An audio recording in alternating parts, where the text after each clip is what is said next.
Madame, Monsieur, bonsoir et bienvenue au 19h de ce 19 mars à la une de l'actualité. Célébration de la fête de la victoire, un 61e anniversaire commémoré à l'intérieur et l'extérieur du pays par les Algériens qui réitèrent leur attachement aux principes de la révolution algérienne. Illustration à Boumekdès et à Paris.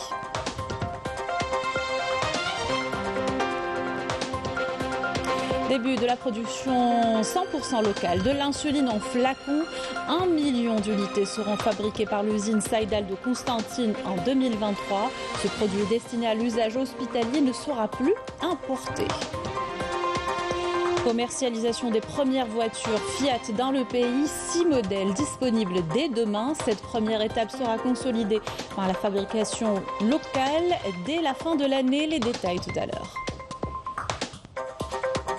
Nous vous emmènerons dans la ville écologique de Tafil El Tarardaya, un modèle unique au monde qui allie architecture locale et procédés ingénieux pour la préservation de l'énergie et l'environnement. Reportage dans cette édition.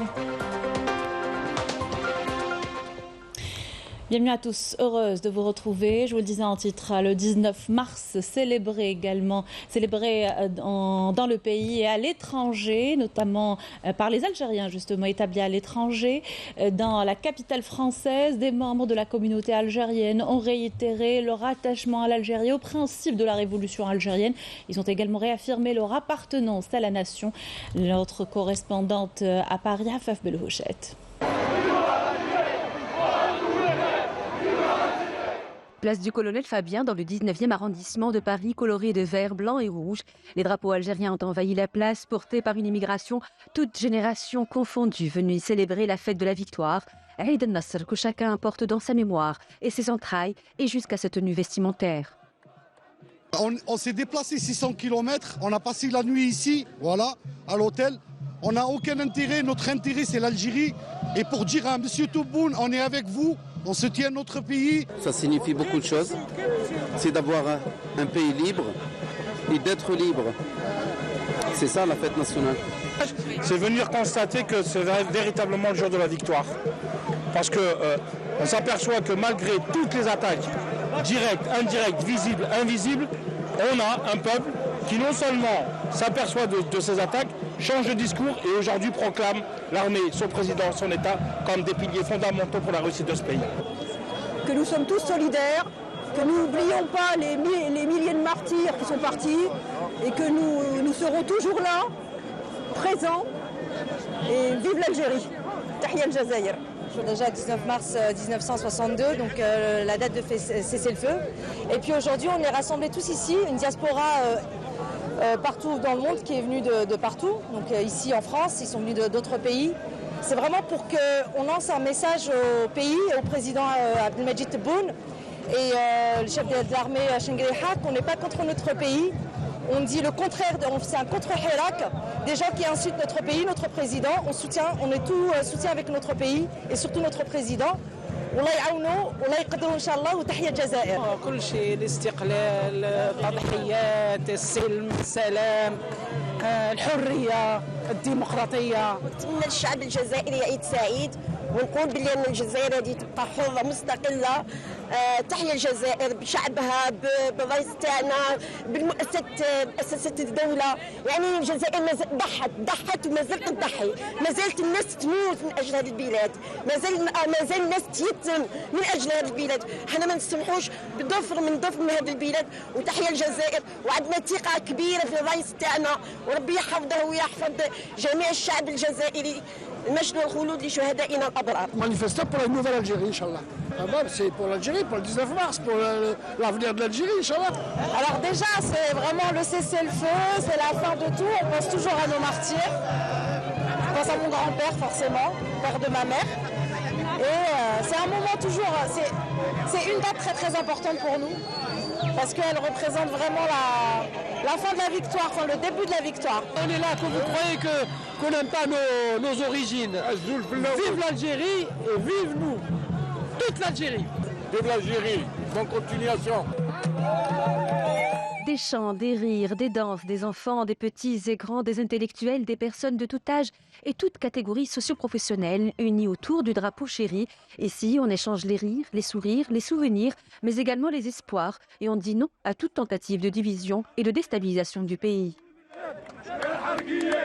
لا مكان للخونة في بلاد الشهداء الأرض المشتية بالدم الشهداء. Nous avons toujours combattu les gens qui ne veulent que le chaos en Algérie. C'est pourquoi nous sommes là aujourd'hui en cette date mémorable اللي هي عيد النصر. رانا هنا كمواطنين non affiliés, indépendants de toute affiliation, mais nous sommes là pour défendre l'unité de l'Algérie, l'unité de la nation algérienne, et nous combattrons le khawana, les nas qui aiment le chaos en Algérie, nous les combattrons à fond. Je suis ici pour soutenir l'Algérie et pour que l'Algérie reste stable avec tous les Algériens. شنو الميساج تاعك اليوم؟ الميساج تاعنا صافي ديجا شهر وحنا في لو 22 الحمد لله فيفريي فسدنا هذاك المكر اللي كانوا حابين يعاودوه يردوا لبلادنا باسكو النظام تبدل وبلادنا ولات للامام ونساو بلي حنا لي زيميغري ماتنا وخاوتنا راهم في الجزائر كل الاخبار تلحقنا ولحقونا اخبار مليحه بلادنا مهما كان الازمه الاقتصاديه العالميه بلادنا ما تقاستش بزاف وراهي في تقدم يعني عمي تبون كما نقولوا باب انا جدنا خونا رئيسنا ورئيس جمهوريتنا ما شاء الله وشنقريحه اللي حاكم لنا الجيش حاكم لنا الحدود الجزائريه وخاصه العسكر تاعنا اللي ما نساوهمش اللي راهم سهرانين علينا ومتغربين كما احنا بس راهم في الجبال مساكن.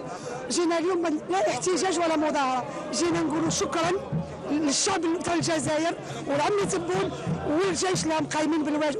والله يا اختي غنحوسوا غير من دوم لهنا البلاد هذه وميموريزي لا ميموار تاع الشهداء تاعنا سيرتو. ما كانش اي فامي الجيريا اللي ما عندهاش مجاهد ولا شهيد. Déjà le fait de parler de ça, c'est déjà ça fait mal au cœur parce qu'on a perdu des gens عزاز علينا وماناش باغي يزيدوا نغدروا الناس عزاز علينا. alors le mieux هذا الشعب هذا يدير اليد في اليد باش نوقفوا بالبلاد هذه وكي توقف البلاد هذه نوقفوا حنا معاها نطيحوا نطلعوا وان شاء الله نكونوا غير طالعين وان شاء الله هذه السلمه هذا الى يمنا كاع يتيك. La diaspora, plutôt qui est ici, algérienne, elle a l'Algérie dans le cœur et elle l'aura toujours et on soutient à fond ce qui se passe aujourd'hui en Algérie. L'Algérie soit indivisible. نحب بلادي parce que je suis algérien tout court, c'est tout. Et j'aime bien mon pays, voilà. Vive l'Algérie. Voilà, et surtout, vive l'Algérie unie et elle sera indivisible, Inch'Allah. تحية الجزائر وتحية الجيش. وانا مع المؤسسه العسكريه وكونت الاقلام ملونه. هذا هو احنا مع الدوله تاعنا وضد الخونه. Ça prouve que notre cessez-le-feu du 19 mars n'a pas été donné, a été arraché.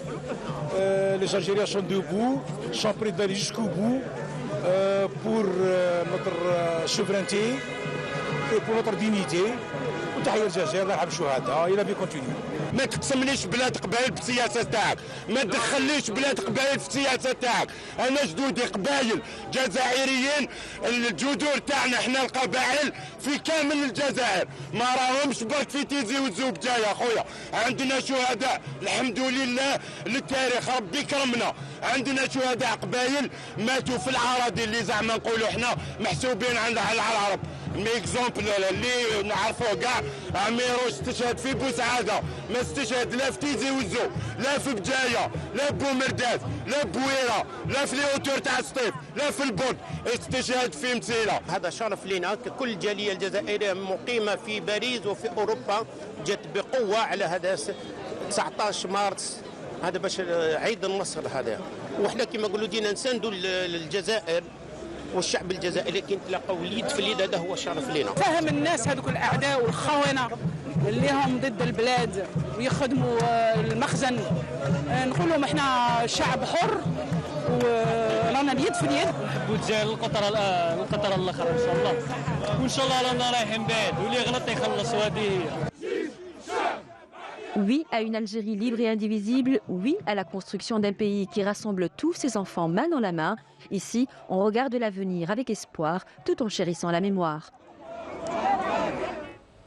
Et rassemblé également en masse, les membres de la communauté algérienne établie en Allemagne ont organisé à Berlin un rassemblement pour célébrer la fête de la victoire et exprimer leur attachement à leur mère patrie et saluer les acquis remportés à la faveur du programme du président de la République en cette journée qui revêt une symbolique historique. Je vous invite à écouter ces impressions recueillies sur place.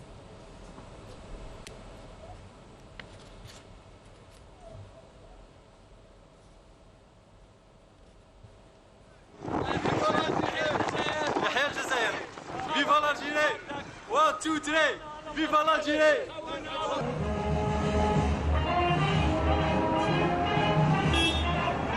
يا جماعة لازم نتعاونوا بيناتنا.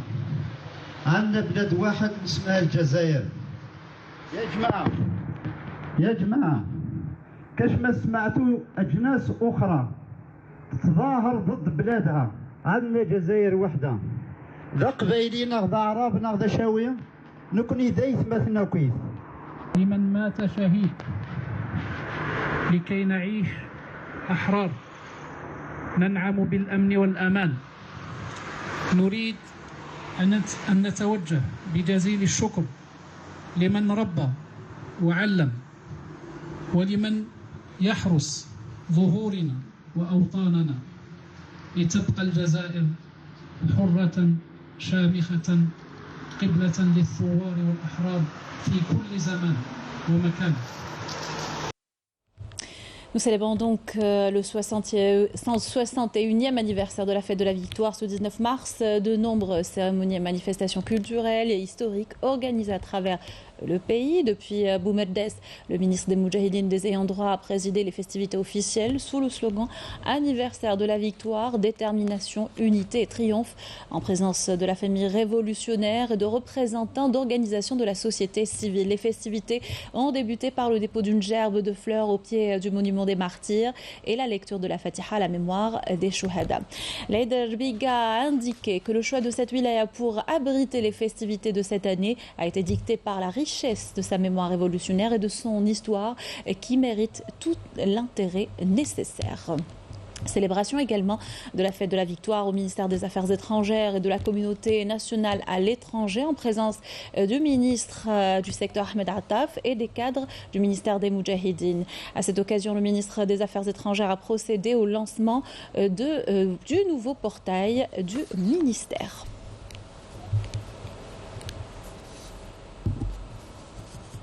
Voilà pour les célébrations du 61e anniversaire de la fête de la victoire. Dans l'actualité, début de la production de l'insuline en flacon à Constantine.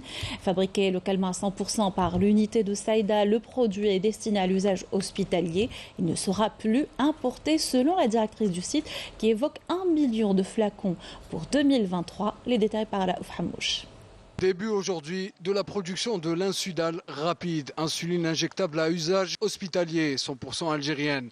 L'unité Saïdal de Constantine devrait produire dans les quelques prochains mois 4 millions d'unités par an de flacons d'insuline humaine de 5 ml et 10 ml, de sorte à répondre aux besoins nationaux. Nous avons procédé aujourd'hui au lancement effectif de la production d'insuline à usage hospitalier en full process et donc à partir de la matière première jusqu'au produit final. Avec cette réalisation, le groupe Saïdal et l'industrie pharmaceutique algérienne opèrent un banc qualitatif et consacrent le principe de souveraineté sanitaire et pharmaceutique. Cette réalisation entre dans le cadre des efforts des pouvoirs publics d'améliorer la prise en charge sanitaire des patients en assurant la disponibilité de ce médicament de base qui était otage de l'importation.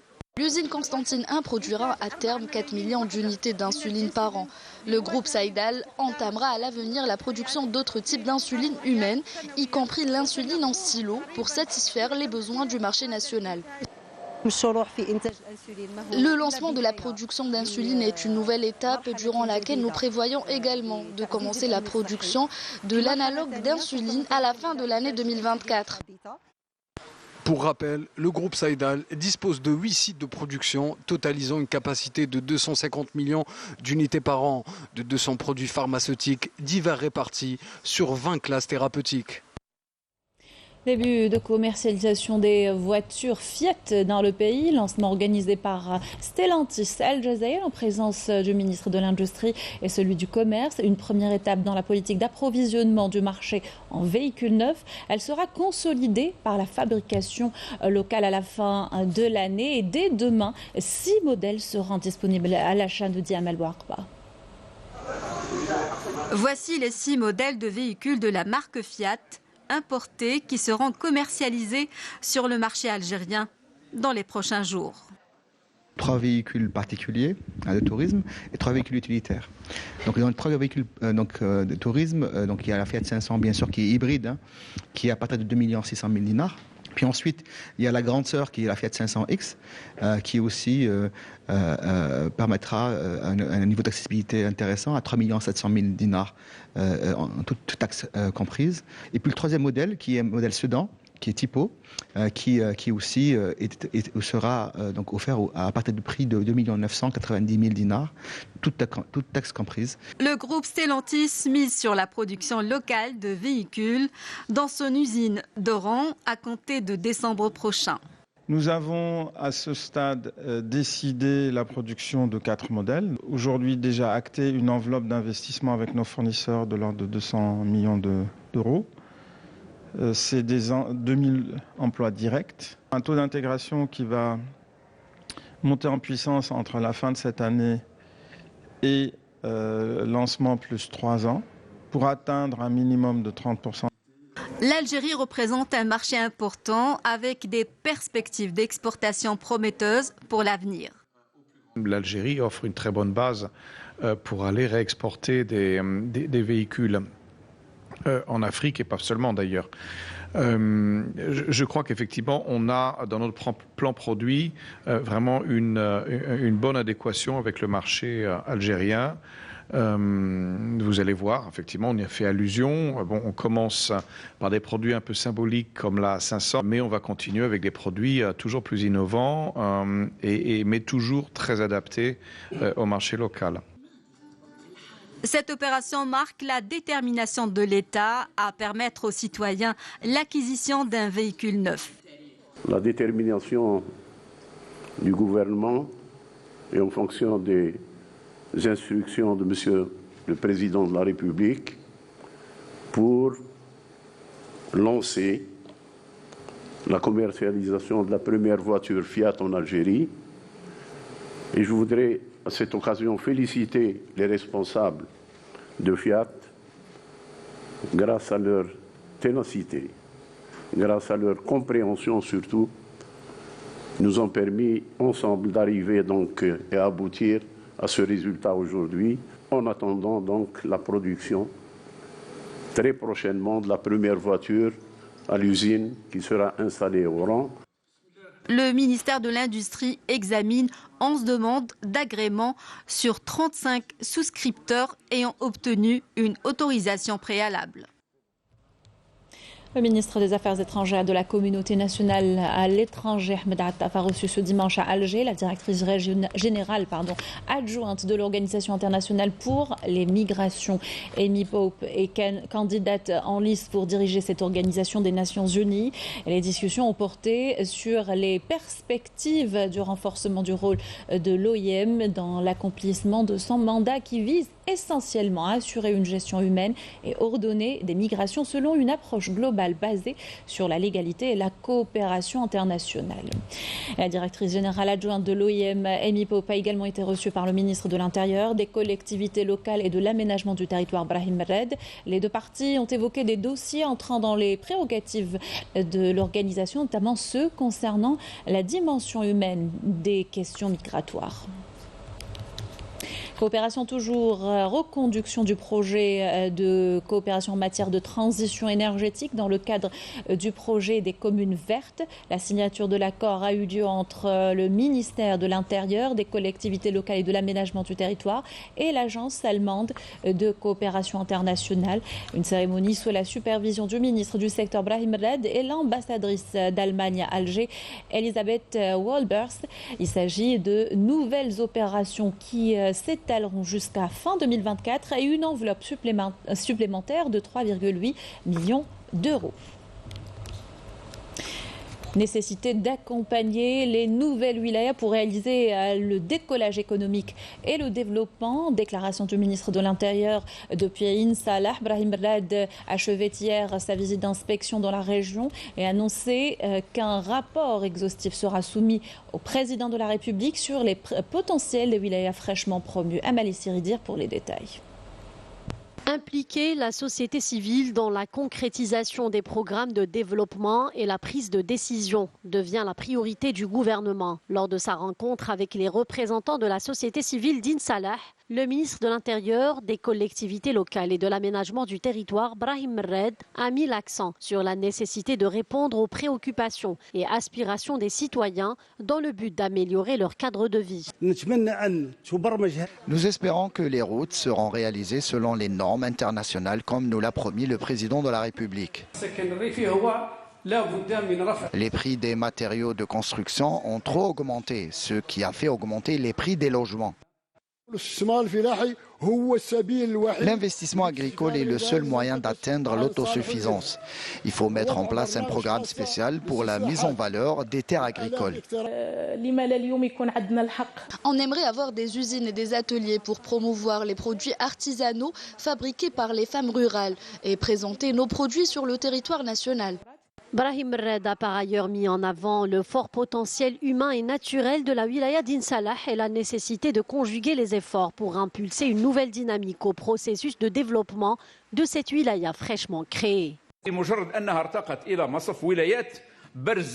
In Salah a été promu au rang de wilaya par entière. C'est une wilaya au grand potentiel dans divers domaines. Il faut juste savoir prendre les bonnes décisions, notamment en ce qui concerne les secteurs créateurs de richesses et d'emplois.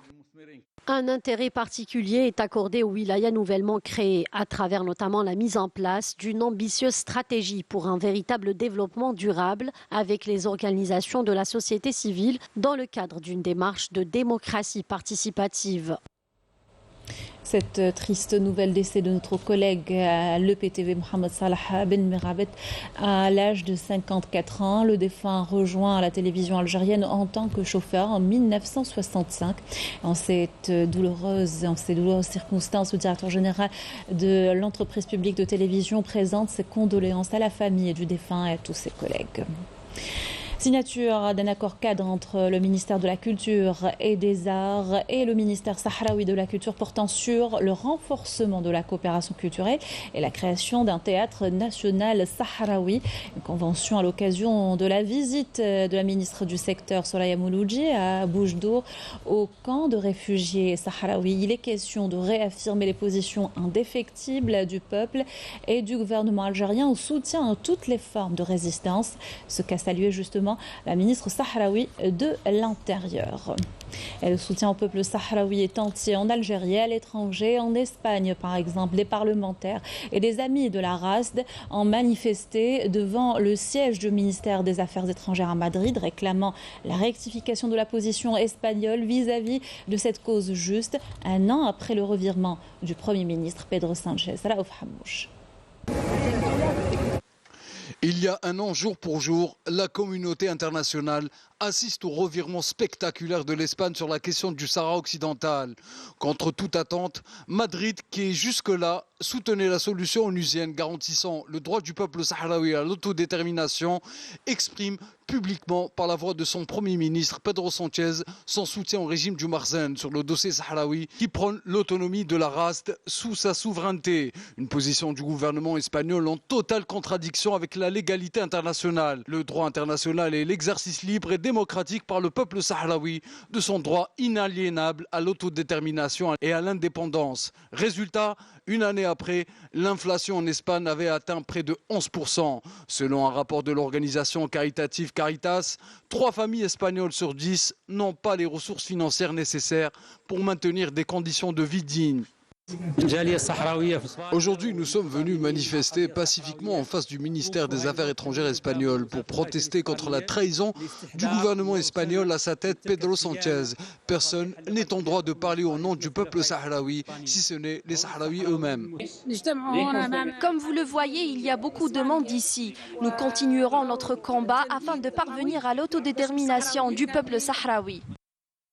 L'objectif de cette marche est d'exiger l'organisation sans délai d'un référendum d'autodétermination au Sahara occidental, de dénoncer l'exploitation des ressources naturelles des territoires sahraouis, notamment à travers l'accord de Madrid signé le 14 novembre 1975, et de réclamer l'implication directe du gouvernement espagnol dans la résolution de ce conflit de façon juste et définitive. Un week-end de contestation en France. Les opposants à la réforme des retraites ont exprimé leur colère avec des manifestations, certaines émaillées d'incidents, notamment sur la grande place parisienne de la Concorde. Tout rassemblement y a d'ailleurs été interdit par crainte d'endurcissement de la contestation. Ceci avant un lundi crucial où le gouvernement devra affronter 2 motions de censure au Parlement. Walid Yousfi. En actionnant l'article 49.3 pour faire passer la réforme des retraites, le gouvernement d'Elisabeth Borne a déclenché la colère des Français qui ne parviennent pas à avaler la pilule. La première ministre française a préféré recourir à cet article de la Constitution pour faire adopter cette réforme qui n'aurait pas obtenu la majorité si elle avait fait le choix de la faire voter à l'Assemblée nationale. Mobilisés depuis des semaines contre la réforme des retraites, les Français ont durci leur mobilisation depuis le déclenchement de cet article. La crainte d'une radicalisation de la contestation a conduit les autorités à interdire hier tout rassemblement sur la place de la Concorde, proche du palais Bourbon et du palais de l'Élysée. De Nantes à Lille en passant par Toulon ou encore Montpellier, les rassemblements se poursuivent. À Lyon, une quinzaine de personnes ont été interpellées après des incidents causés par des groupes d'individus violents. Rien qu'hier, les forces de l'ordre ont procédé à l'interpellation de 169 personnes sur tout le territoire français, dont 122 à Paris. Plusieurs secteurs clés de l'économie restent perturbés par la mobilisation, notamment les transports et la collecte de déchets. À Paris, environ 10 000 tonnes d'ordures sont toujours en attente de collecte sur les trottoirs. Le gouvernement a prévu de réquisitionner du personnel pour commencer le ramassage. De son côté, le gouvernement reste inflexible et campe sur ses positions quant à sa réforme des retraites, largement contestée. Selon un sondage publié par le journal du dimanche, la popularité d'Emmanuel Macron s'est effondrée à 28% en ce mois de mars, au plus bas depuis 2019, au sortir de la crise des Gilets jaunes. Par ailleurs, pour faire barrage à cette réforme, 2 motions de censure contre le gouvernement d'Elisabeth Borne devront être débattues et mises au vote à l'Assemblée nationale demain. Il s'agirait du dernier espoir des opposants à la réforme pour faire échouer le très décrié texte phare du 2e mandat de Macron. Retour dans le pays pour parler sport. Le sélectionneur national de football a animé ce matin une conférence de presse au centre technique de Sidi Moussa. Djemal Belmadi est revenu sur les prochaines échéances des Verts et de la préparation de la sélection en prévision notamment des éliminatoires de la CAN. Les Verts seront aux prises avec le Niger lors des 2 prochains matchs. Riyad Belkhadim. C'est au centre technique de Sidi Moussa que l'entraîneur national a donné rendez-vous à la presse sportive afin de revenir longuement sur la liste des 25 joueurs sélectionnés et sur la double confrontation face au Niger le 23 et le 27 mars prochain. Le sélectionneur était très attendu pour commenter sa nouvelle liste de 25 joueurs. Il avait notamment sélectionné 6 nouveaux joueurs. Zinedine Belaid de l'USMA d'Alger, le joueur de Toulouse Farid Chaibi, Kevin Guitoun de Bastia, Ryan Aït-Nouri, le joueur de Wolverhampton, Jawan Hadjam du FC Nantes et Badreddine Bouannani, le joueur de l'OGC Nice. Le sélectionneur espère que ce souffle nouveau viendra renforcer l'effectif national pour les échéances à venir. Après 4 mois d'inactivité, l'équipe nationale reprendra donc du service en entamant dès demain un stage à Sidi Moussa en vue des 2 matchs face au MENA. Les Verts recevront d'abord le Niger jeudi au stade Nelson Mandela de Barraqué à 22 h avant de se rendre à Tunis pour affronter l'équipe de Jean-Michel Cavalli le lundi 27 mars au stade Hamadi Agheribi de Rades. Un double rendez-vous que compte réussir le sélectionneur national avec sa nouvelle armada renforcée par les 6 nouveaux arrivants. On a 2 matchs importants. D'un point de vue mathématique, on veut sur cette date-là, j'aurais aimé qu'on pose la question sur l'objectif de cette date. Donc c'est bien sûr l'incorporation de ces jeunes joueurs, mais surtout avant tout l'obtention de cette qualification, 2 matchs avant la fin pour la prochaine Coupe d'Afrique, qui nous permettra de tout de suite, le plus tôt possible, se mettre dans d'autres dispositions. Vainqueur en 2022 des 2 premiers matchs à domicile face à l'Ouganda 2-0 et en déplacement devant la Tanzanie sur le même score. L'Algérie occupe le poste de leader du groupe F avec 6 points devant le Niger 2 points alors que la Tanzanie et l'Ouganda suivent derrière avec un seul point. Retour dans le sud du pays pour terminer à la découverte de Tafil El Tarad. Il y a le parfait exemple de la ville verte, un modèle unique au monde qui allie architecture locale et procédés ingénieux pour la préservation de l'énergie et de l'environnement. Cette ville où tout est harmonieux et bien pensé a remporté le National Energy Globe Award en 2020. Reportage Naïm Aloualish.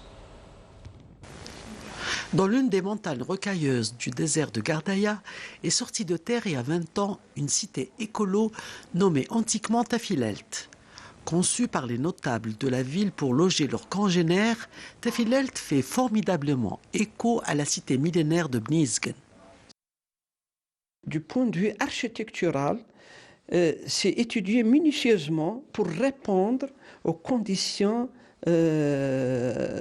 arides de la région du Sud et en tenant compte des règles, c'est-à-dire architecturales de nos ancêtres.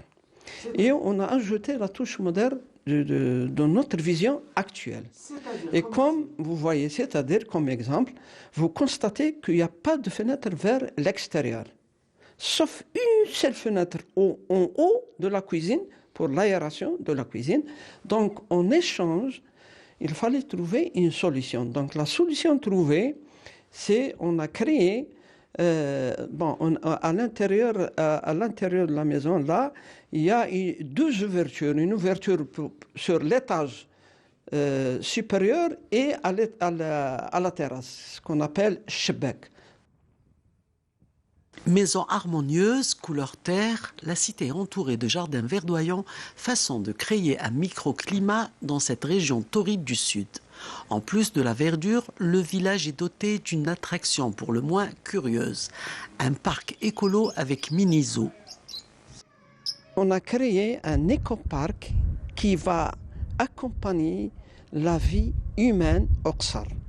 Cet écoparc, c'est tout un espace vert qui se compose de différentes espèces végétales et quelques animaux. Donc, figurez-vous, c'est une création nouvelle, c'est-à-dire il n'y avait pas de présence d'espaces verdoyantes. Donc, on l'a créé, c'est-à-dire on a importé de la terre végétale et on a créé tout cet espace. Le Ksar, il a été construit avec des matériaux locaux, la pierre, la chaux, le plâtre. Et il s'était avéré par la suite que c'est des produits qu'on trouve sur place. Donc ça coûte moins cher, premièrement. Deuxièmement, très important, il s'est avéré que ce sont d'excellents isolants phoniques et thermiques. Des projets, construire directement, non. Mais construire au niveau des universités algériennes et étrangères, en urbanisme et en architecture, ils viennent en stage pratique pour s'inspirer, voir notre expérience et voir même là où on a échoué, on le dit, pour améliorer et construire Houma dans leur région, à Annaba, à Alger. C'est un modèle, voilà. Tafilelt englobe quelques 1050 maisons de type social et le projet a tellement séduit que les pouvoirs publics ont donné leur feu vert pour étendre le concept sur d'autres rayons qui attendent impatiemment assainissement. Voilà qui termine notre journal. Merci de l'avoir suivi. Excellente soirée sur Canal Algérie.